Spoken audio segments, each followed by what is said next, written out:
de compreender que não são só flores, mas também não são só chuva. Se você está fora do seu eixo, fique parado. A sua rede de apoio é literalmente uma rede de que quando tudo cai, ela te sustenta. É se reapropriar da história que já é sua. Então tente olhar para você e pergunta: o que o Criador, que me conhece tão bem, quer que eu aprenda nessa situação tão difícil? O eixo volta com o trabalho ativo de querer se encontrar.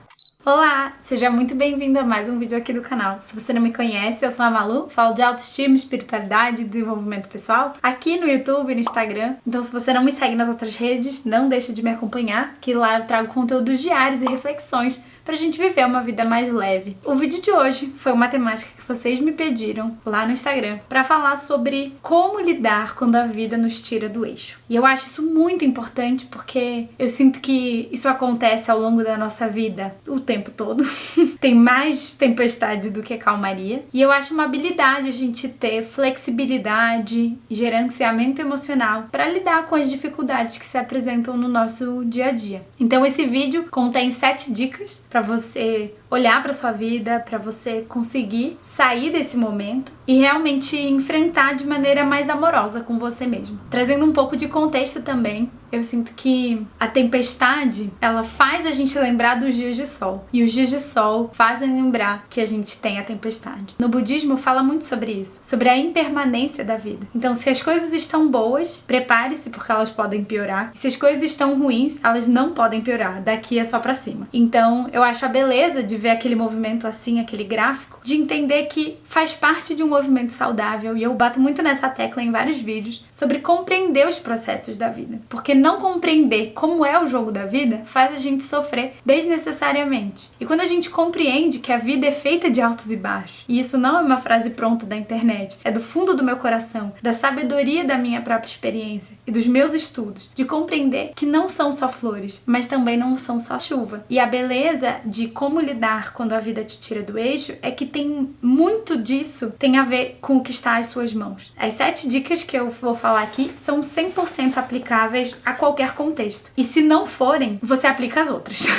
Eu acho que o primeiro ponto e mais importante é acolha-se. Se você está assistindo esse vídeo porque realmente a sua vida está passando por uma situação muito difícil, se você está muito fora do seu eixo, reconheça, aceite esse momento. Dentro desse sobe e desce, você só tem um turning point embaixo ou em cima quando você aceita o momento em que você vive. Então, eu aceito que eu não estou no meu melhor momento. Eu aceito que eu não estou com sentimentos confortáveis ou agradáveis. Eu acolho a minha tristeza, eu acolho a minha ansiedade, eu acolho. Então, entender esse primeiro passo é muito importante, porque muitos de nós sofrem e não aceita que está sofrendo. Então, eu acho que a primeira dica é reconheça que tá tudo bem não estar tudo bem. E sabe, eu vi um vídeo esses dias que eu achei muito legal, era um cara falando assim, sabe aquela dica de mãe? Quando você estiver perdido, fique parado, sabe? Tá na praia, tá perdido, fique parado. É a mesma coisa aqui. Se você está fora do seu eixo, fique parado. Dá uma pausa, porque essa busca incessante pra fora não vai dar certo. O caminho é de dentro pra fora. Então, fique mais com você, aceite esse momento.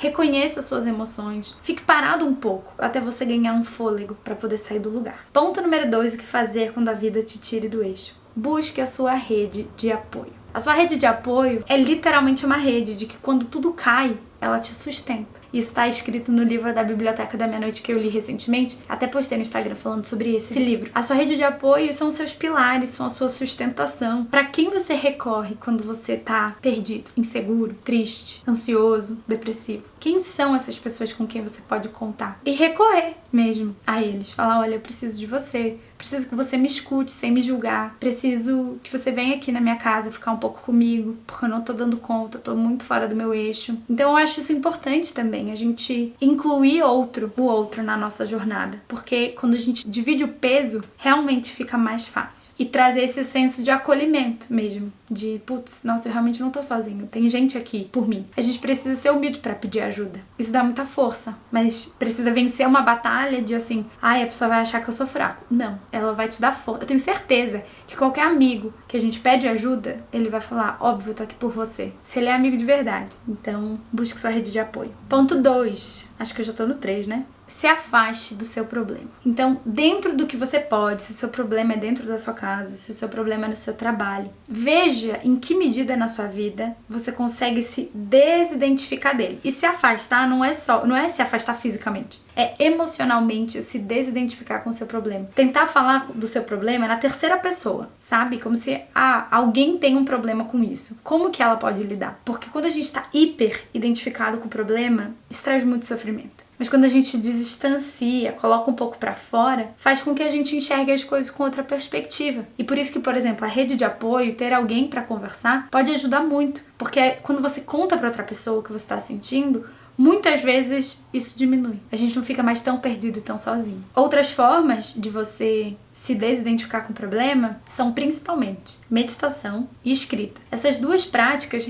fazem a gente se observar de fora, que você seja um observador, uma testemunha de fora da sua vida. Então, se você, por exemplo, não pode arcar com uma terapia nesse momento, eu recomendo fortemente a meditação e a escrita, porque são formas de acolhimento, porque muitas vezes a gente tem até vergonha de falar alguns sentimentos, mas na escrita é só você e aquele papel. Então você pode falar tudo, confessar a sua vida e não vai ser julgado. Ponto 3. Então depois dessa fase de reconhecimento, acolhimento, tem um terceiro ponto que eu acho maravilhoso, que é fazer coisas que te dão paixão. O que te intriga? O que faz você, eu escutei na pós esse final de semana, deslumbre. O que te deslumbra? O que te conecta? Sabe? Então é sair pra dar uma volta, é caminhar, é fazer trilha, é pintar, escrever, bordar e tentar reconhecer na sua vida essas coisas que você deixou de fazer, mas que você gosta. É se reapropriar da história que já é sua. E fazer mais do que te faz bem vai te trazer de volta pro seu eixo, pro seu eu de verdade, pro seu self, pra quem você quer ser nessa vida. Então, voltar para suas paixões, voltar para sua criatividade, voltar para o que te conecta com o presente. E não me venha falar ver filme 5 horas, porque o ver filme você vai ficar muito longe de você. São as suas coisas mais ativas, sabe? E observar também a sua criança. O que a sua criança gostava? O que conectava a sua criança? O que trazia alegria para sua criança? Com o que você se divertia e deixou de fazer, que você pode fazer agora na sua vida adulta de outra forma? E o outro ponto é, quando a gente sai do eixo e a gente tá sem rumo, a gente tá um pêndulo assim, girando de um lado pro outro, a gente precisa entender, por que eu tô nessa situação? Porque eu Malu, humildemente acredito que todos os processos que a gente vive nessa vida é pra nossa evolução. E é difícil aceitar um pouco essa frase que eu acabei de dizer, porque a gente vê muita desigualdade no nosso país e na nossa vida. Mas eu acho que algo está a serviço de algo, o que acontece com a gente. Eu me recuso a acreditar em coincidência. Então tente olhar pra você e pergunta,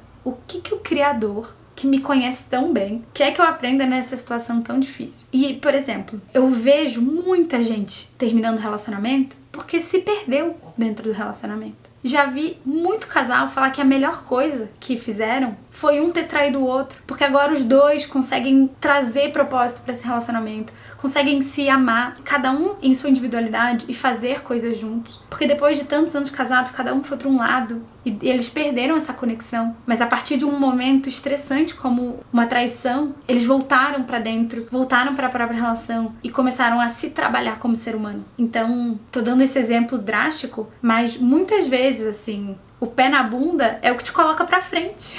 Então veja na sua vida se esse é o seu caso, ou se é uma amizade que acabou, que você precisa se resgatar. E tentar entender qual que é o recado do universo pra você. E observe se tem resistência dentro de você, sabe? E que você não tá conseguindo lidar. E faça uma pergunta que eu achei maravilhosa, que é assim, o que eu tô tendo resistência pra aprender? O que já virou padrão? Eu tirei tema 1, o 2, o 3 e eu não aprendi ainda. Ou, que medo que eu tenho dessa experiência? Por que eu não tô me permitindo sentir, por exemplo, um luto? Por que eu não tô me permitindo ficar triste com uma coisa que era pra eu ficar triste mesmo? E aí, mais faltam só 3 itens. O seguinte é, mantenha-se em movimento. E nesse ponto, eu realmente acho que quando a gente tá fora do nosso eixo, a gente precisa trazer o eixo de volta. E esse eixo só volta com uma busca ativa. Seu eixo não vai voltar você ficar sentado no seu celular zapeando. O eixo volta com o trabalho ativo de querer se encontrar. E uma forma, que eu acho que é uma analogia perfeita da vida, é o manter-se em movimento, é, por exemplo, com exercício físico. Mantenha-se realizando uma atividade que mesmo que você não goste, mesmo que te traga desconforto, você vai. Você fala assim, tá bom, vou fazer 20 minutos de bicicleta, vou dar uma caminhada de 20 minutos, vou fazer uma yoga que tem no YouTube, tantos perfis de yoga e meditação e exercício físico. 20 minutos. Pra você mandar pro seu cérebro a ideia dessa movimentação. Tipo assim, ó, eu tô fora do eixo, mas eu tô me achando. Eu tô fazendo um esforço, botando energia e empenho pra eu me encontrar. E tem muitos estudos, né, que falam de dopamina, que falam de serotonina, da importância do exercício físico na nossa vida. Então, eu nem preciso falar dessa parte esportiva, bioquímica do cérebro, pra te provar que você precisa fazer exercício pra sua saúde. Mas pra sua vida ir pra frente, você também vai precisar fazer exercício físico. E aí, a gente entra na parte espiritual. Não dá pra gente querer sair do eixo sem cultivar a nossa fé. Então você pode ter a fé que você tiver, acreditando em Criador, Deus, Universo todo, Espírito Santo, não importa o credo que você tem. Cultivar a fé de que você vai se encontrar, cultivar a fé de que você foi gerado por um propósito. Gente, a Nina tá roncando, peraí, deixa eu acordar. Eu acho que é cultivar essa fé de que as coisas vão melhorar.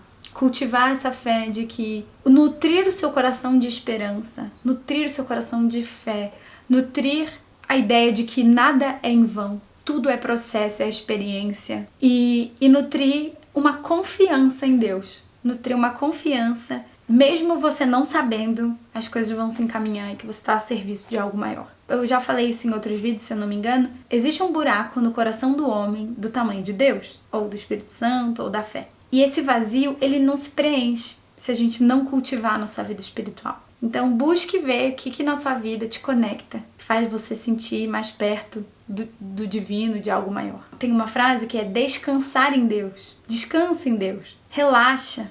Ele está tomando conta da sua vida. E isso realmente, pra mim, traz um suspiro de que está sendo feita a vontade de Deus na nossa vida. E por fim, 7ª dica aí maravilhosa, eu recomendo demais. Eu faço pós-graduação na Unipaz e até esse ano, eu não sei se vai seguir até o momento que você encontrar esse vídeo, mas se você encontrou esse vídeo em 2024, isso existe. A Unipaz oferece Reiki e roda de escuta gratuitos. Então você pode simplesmente se inscrever e receber essas duas coisas. Eu acho que são oportunidades incríveis de poder receber quando a gente não tá podendo receber e de ter um espaço tanto para diálogo quanto para trabalhar a nossa parte energética e espiritual. Então eu recomendo muito, vou deixar o link aqui embaixo para você, se você tiver interesse. Se eu não me engano, a Unipaz também tem círculo de meditação mensal, também posso encontrar esse link para vocês. E é isso. E tentar encontrar conforto no desconforto. Porque sair do eixo é processo natural da nossa vida. Mas o voltar pro eixo é trabalho, é experiência. Quanto mais você sai do eixo, mais você aprende a voltar. Então essas são algumas dicas práticas para você voltar a se encontrar, para você tentar voltar pro seu eixo pessoal. Não o que os outros acham que é importante para você, o que você acha que é importante para você.